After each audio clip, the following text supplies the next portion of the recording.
Influence without resistance. The human ego is a very necessary instinct. In the past, whoever had a stronger ego survived compared to those who didn't. How so? Our ego is the driving force that pushes us to assert ourselves against others and against the environment. Whoever presented their ideas the strongest in the past and those ideas worked, those people succeeded. And success when it comes to evolution means making a lot of copies of yourself. Those who didn't have such good ideas or who didn't express them very strongly, they didn't succeed.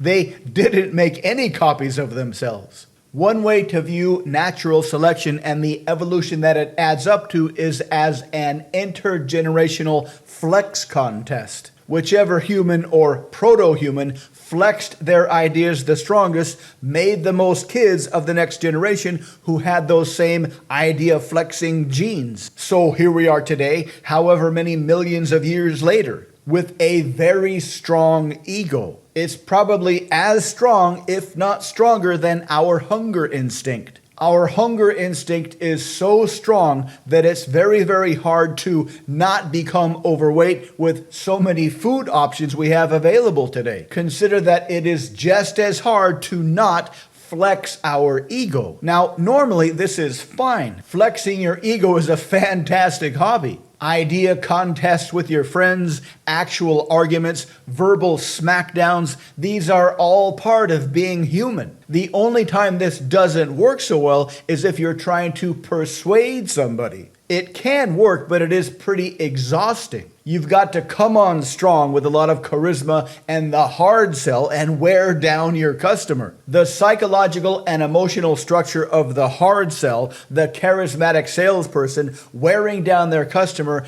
is very similar to a police interrogation. This is fine if you like that kind of thing, but even the best hard selling closers lose more sales than they get. Seduction is about the same. Come on strong with a lot of charisma and wear down your target. You'll not get a lot more numbers than you do get. That's because everybody has the same ego in their brain. Everybody has the same idea cage fight instinct, which is precisely why sales and seduction as a numbers game is exhausting for most people. But there is another way, a much easier way, a much more successful way, and that is to persuade them without them knowing they are being persuaded, to work on their ego but from the inside out, to covertly build up their ego in the direction of the decision you'd like them to make, and to do this by asking carefully calibrated questions. Not only is there much less resistance, but it will always feel to them like it's their idea. It's much easier on you. It's much more pleasant for them. And your success rate, whatever that means, will go through the roof. To learn more, visit mindpersuasion.com.